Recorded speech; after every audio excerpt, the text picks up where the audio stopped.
Bismillahirrahmanirrahim. La yasihu shaumul haidi wan nufasa'i wa la yajibu alaihima wa yahrumu alaihima wa yajibu qada'uma wa hakadha kulluhu mujamma'un alaihi wa amwalu amsakat la binatis shaum. Lam ta'tham wa innama ta'tham idza nawathu wa in kana itu wa qad dzakara al-musannifuna fi babil haid. Tidak sah puasanya wanita haid dan nifas, dan tidak wajib bagi mereka dan haram bagi mereka, dan wajib mengqadhanya. Dan semua itu telah disepakati jika ia masuk imsak dengan tanpa niat puasa, maka tidak berdosa karena dosa itu jika meniatkannya meskipun puasanya tidak sah. Jadi untuk ikhtiyat Ibu, bagaimana kalau saat azan Allahu Akbar ke kamar mandi, tahu-tahu kita di situ sudah ada bercak darah haid. Bagaimana? Maka karena sudah imsak kita berbuka puasa. Tapi untuk ikhtiyat wajib mengqadha karena dihitung puasa yang ada haidnya itu walaupun pas keluar maghrib, maka dia wajib mengqadha Ramadannya. Sama seperti ketika mampete haid itu ketika habis pas habis asar, misalkan mampete haid itu di waktu asar, maka sebisa mungkin wanita haid ini dia sholat asar dan juga mengqadha sholat zuhurnya, hanya sekedar ikhtiyat atau hati-hati. Itu Ibu kalau haid keluar saat apa? Azan. Nah, jadi tetap dia wajib mengqadha di hari-hari yang lain. Sebelumnya langsung kita lanjutkan ya. Bismillahirrahmanirrahim. Di bulan Syawal ini adalah bulan pembaharuan at-tajaddud, bulan di mana kita harus memperbaiki diri lebih sehingga kita bertumbuh dari segala aspek. Kemudian ketika kenapa seseorang itu mengalami satu kesulitan sehingga dia tidak bertumbuh, mungkin dia melakukan yang namanya at-taraf atau kemewahan atau yang disebut dengan pemborosan. Ma wujida at-tarafu sabilan ila nufusi ummatin illa afsadaha. Kemewahan itu apabila telah mendapatkan jalan keleluasaannya menuju jiwa manusia, maka dia akan merusak itu. Wa ja'ala aliya sa'adati filaha abadada ma surwatin. Maka kemewahan itu dapat menjadikan hina terhadap kejayaannya, mencabik-cabik atau menghancurkan kekayaannya, menjatuhkan kemuliaannya, dan menghancurkan hasil pembangunan yang dilakukan oleh umat manusia. Jadi kenapa orang tidak bisa bertumbuh?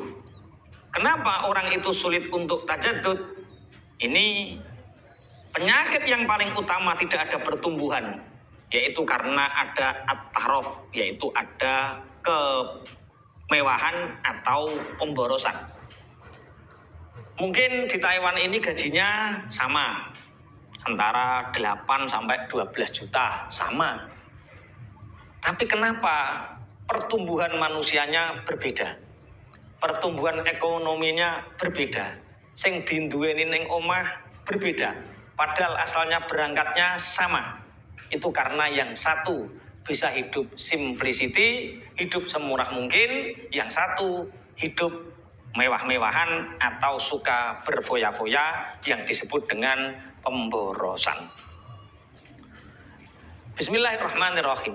Ciri khas orang yang boros itu adalah apabila kita diminta untuk meringankan penderitaan orang lain, orang yang terkena bencana, diminta untuk mengeringkan air mata orang miskin karena menangis sebab kekurangan, maka orang mutrofin ini, orang-orang yang boros ini, mereka akan rasakan tersedak, corongono keselek, goroane, karena mereka akan menelan ludahnya, karena saking beratnya untuk mengeluarkan kepada orang lain, menggelengkan-gelengkan kepala.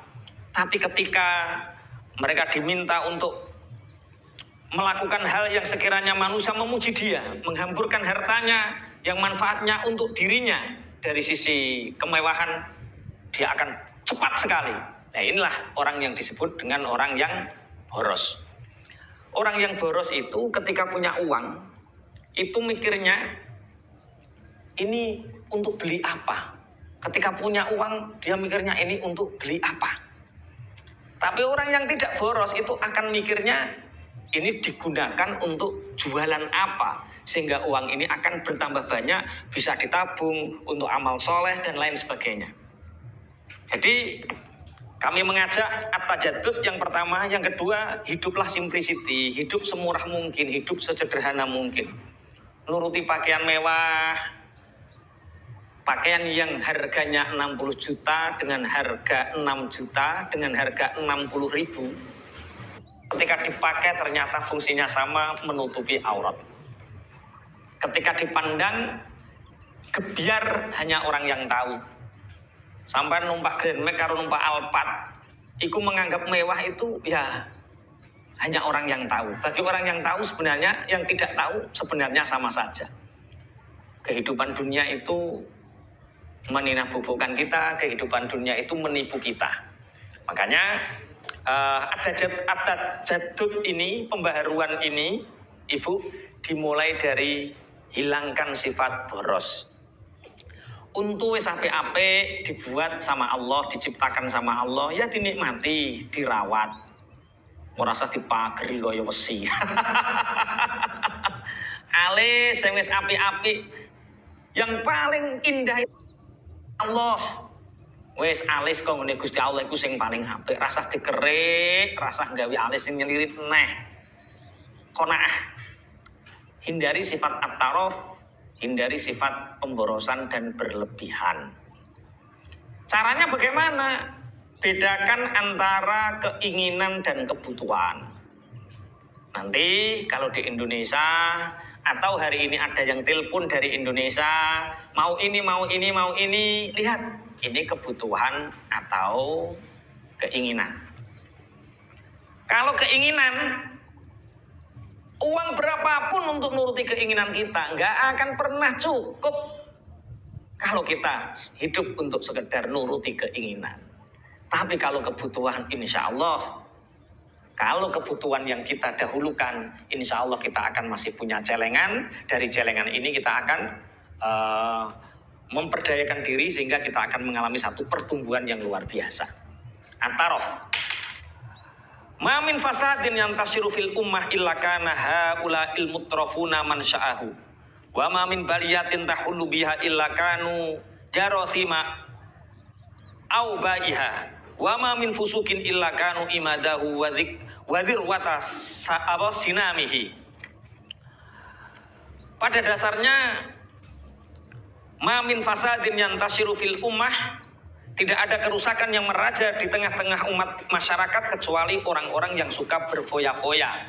Orang-orang yang berboros itu.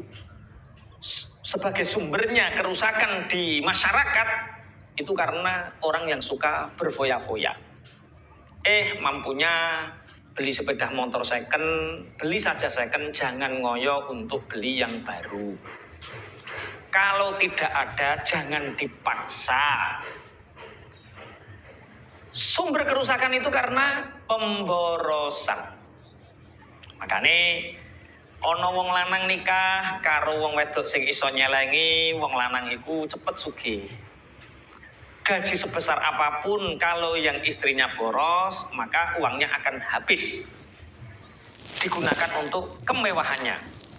Makanya tidak ada bencana yang melanda umat, melainkan merekalah yang menjadi penyebab atau virusnya. Dan tidak ada pelanggaran terhadap hukum Allah yang terjadi di umat ini, melainkan merekalah orang yang suka kemewahan dan foya-foya sebagai pelopornya. Jadi rusake awak ya sebab boros, rusake keluarga ya sebab boros, rusak negara ya sebab boros. Sing garong duwite negara Yo gara-gara ono pejabat sing boros. Borose wong lanang saka ngendi? Koruptor itu saka ngendi? Karena dia punya istri-istri yang boros. Dia punya anak-anak yang boros. Malapetaka di bangsa ini, malapetaka di keluarga, malapetaka di umat ini dimulai dari orang yang suka foya-foya dan orang yang suka boros. Makanya kalau ngajak monggo konco-konco TKI, konco-konco TKW, ojo sampai boros. Sehingga ketika kita menghilangkan sifat at-taraf, menghilangkan sifat pemborosan, insya Allah kita akan mengalami satu tajadud. Hidup yang semurah mungkin, simplicity. Sing ora ana ora usah dienek-enekke, nek wayahe mampu tuku ora apa-apa. Tapi nek gak mampu jangan dipaksakan. Karena ibu, orang itu ada dua, ada orang yang kaya sesungguhnya, ada orang yang hanya kelihatan kaya. Siapa orang yang kaya sesungguhnya? Orang yang kaya sesungguhnya itu orang yang punya cash flow, menguasai cash flow-nya, duit tenan 5 juta, duit dhewe 10 juta, duit dhewe. Ati ayem, orang mikir cicilan, orang mikir angsuran, itu orang kaya. Ada orang yang hanya kelihatan kaya, ketoke mobil mewah, ketoke rumah megah, tapi omah digadekne, sertifikat di sekolah nih, sawah di kuliah nih. Bengi ora iso turu ketap-ketip mikir sesuk angsurane. Malam tersiksa, siang terhina. Makanya hindari sifat boros. Jangan mudah tertipu dengan kemewahan-kemewahan. Jangan tertipu dengan foya-foya. Jangan bangga dengan kemewahan karena itu adalah sesuatu hal yang bisa merusak kita. 13.38 kita masuk di 15 menit kedua. Mungkin satu, pertumbuhan. Di bulan Syawal ini jadikan momen pertumbuhan dengan cara apa? Matikan sifat boros kita. Jangan sampai kita menjadi orang yang boros sehingga kita tidak menjadi orang yang bertumbuh. Sebelum kita bahas sa'adah, mungkin ada 1-2 pertanyaan kami persilahkan.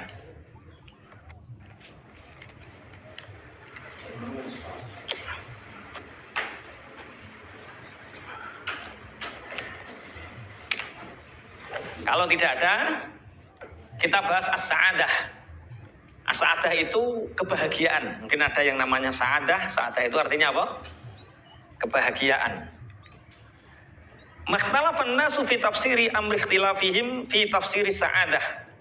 Orang-orang yang ahli pikir tidak pernah mendapatkan atau tidak pernah satu pendapat tentang suatu persoalan sebagaimana mereka akan selalu berbeda pendapat tentang tafsir kata sa'adah atau kata bahagia.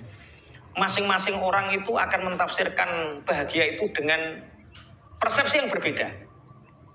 Ciri Mas Kofik, bahagia itu kalau istrinya 3. Ciri Mas Iwan, bahagia itu kalau followernya banyak. Ciri Mas Pur, bahagia itu kalau uang saya 300 juta. Bagi yang di Taiwan sana, bahagia itu kalau sudah bisa buat rumah. Kalau ada sebagian yang mengatakan bahagia itu kalau sudah punya roda 4 dan lain sebagainya. Sehingga semua orang kalau berpikir tentang apa arti bahagia, mereka akan berbeda pendapat. Li'annaha dzalika li'annaha minal asya'in nisbiyati wal umuril idhofiyati. Kenapa seperti itu? Kok beda-beda yo maknane angen-angen bahagia itu? Kenapa? Karena bahagia itu sesuatu yang sifatnya nisbi atau relatif. Jadi kebahagiaan itu sesuatu yang sifatnya relatif dan hanya pelengkap. Bahagia itu bukan merupakan sesuatu yang disepakati ini bahagia, tidak. Tapi an-nisbiyah, sesuatu yang sifatnya relatif. Beda orang akan beda cara pandang tentang bahagia. Fasa'adatu kal jamali qad tabayanat fihal alfuhumu. Kebahagiaan itu seperti kecantikan. Banyak pendapat dan pemahaman tentang itu dan interpretasinya berbeda-beda. Bahagia itu seperti kecantikan. Orang yang cantik itu yang bagaimana sih? Ciri Taufik sing rambutnya dawa. Ciri Mas Iwan cantik itu bila matanya lebar. Ciri Mas Pur cantik itu nah beda-beda.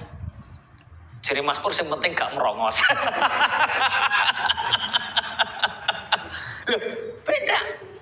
Makanya ketika orang ingin menyatukan satu bahagia itu seperti ini tidak bisa. Karena bahagia itu kata nisbi, sesuatu yang sifatnya relatif. Makanya jenengan nek golek ayem, golek bahagia jangan pernah istilahnya mendengarkan celotehan orang tentang Anda. Contoh, untu gingsul. Iku menurut wong sing seneng. Untuk gingsul itu dinamakan manis. Wong kok manis yang ngono. Bagi orang yang seneng. Tapi bagi orang yang tidak seneng, ada orang yang untunya gingsul. Orang yang tidak seneng akan mengatakan, untu kok murat marit. Makanya nisbi sekali, relatif sekali. Makanya fasa'adatu kal jamali. Kebahagiaan itu seperti kecantikan yang masing-masing orang itu akan berbeda, Pak. Tentangnya. Ada yang menafsirkan wahtalafa fi tafsiriha al-muyulu wa marji'ul amri ila dzauq. Kepastian pemikiran itu kembali kepada perasaan dan kecenderungan masing-masing individu.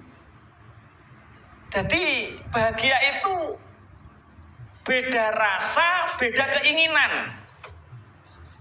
Sama seperti kecantikan untuk murat marit karo untuk gingsul sing diarani manis karo murat marit. Itu hanya rasanya yang beda. Begitu juga dengan arti kebahagiaan.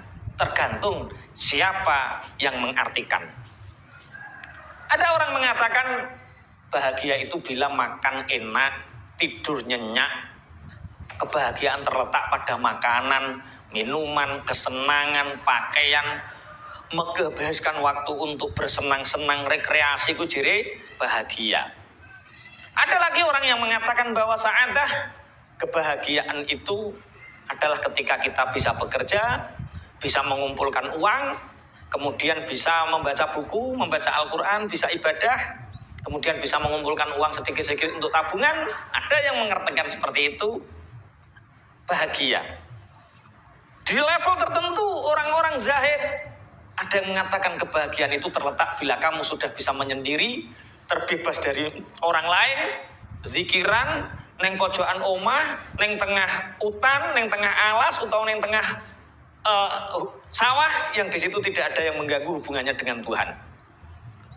Ada yang mengatakan lagi, bahagia itu kalau punya jabatan tinggi, punya uang banyak dan jabatan tinggi sehingga bisa ngatur posisi semaunya. Ada yang seperti itu.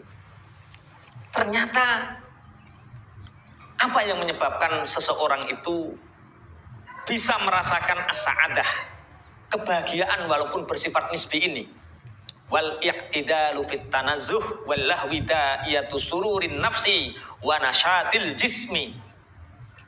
Berlaku i'tidal, sederhana dalam rekreasi, dalam mencari hiburan, itu akan menyebabkan tumbuhnya kegembiraan dan pulihnya semangat dalam jiwa serta dapat menghilangkan kepenatan badan. Jadi intinya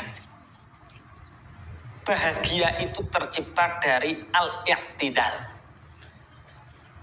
Cara bahasa Jawa al-i'tidal itu mejono. Nek bahasa Indonesia apa ya mejono?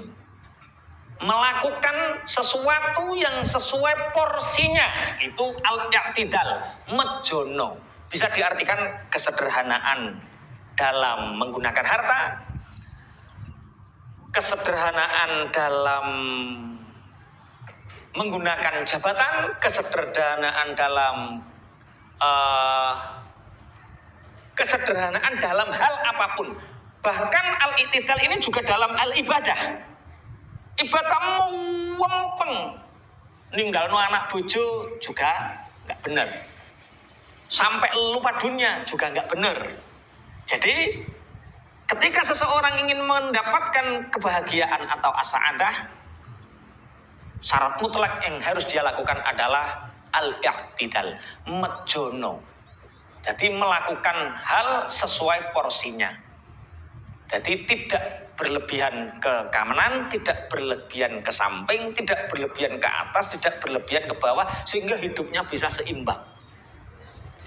3 hal ini materi di bulan ini tentang Syawal adalah bulan kebangkitan, di mana kebangkitan ini kita warnai dengan tajaddud atau pembaharuan dalam bersikap, pembaharuan dalam kedisiplinan, pembaharuan semua kita perbarui sehingga sel-sel yang membentuk tubuh kita, circle pertemanan kita ini menjadi sesuatu yang membuat kita semakin bertumbuh. Dengan cara apa? Hilangkan sifat boros dan mendapatkan kebahagiaan. Dengan cara apa? Dengan cara kita melakukan hal al-i'tidal atau sesuai dalam porsinya. Nek bahasa Jawane napa? Mejono. Rekreasi terus diarani boros. Ora tau rekreasi medit. Ibadah terus sae. Tapi kalau berlebihan sampai tiap hari puasa, tiap hari sholat malam, sampai dia meninggalkan dunia, juga disalahkan oleh Allah. Kemudian golek donya terus, ya salah. Makanya cara meraih kebahagiaan yaitu wa fima taqaddama min majmu'i hadhihi tawassutat wa ghairuha maqisun 'alaiha. Semua yang diterangkan di atas adalah keterangan-keterangan yang berkaitan dengan sikap sedang dalam berbagai persoalan.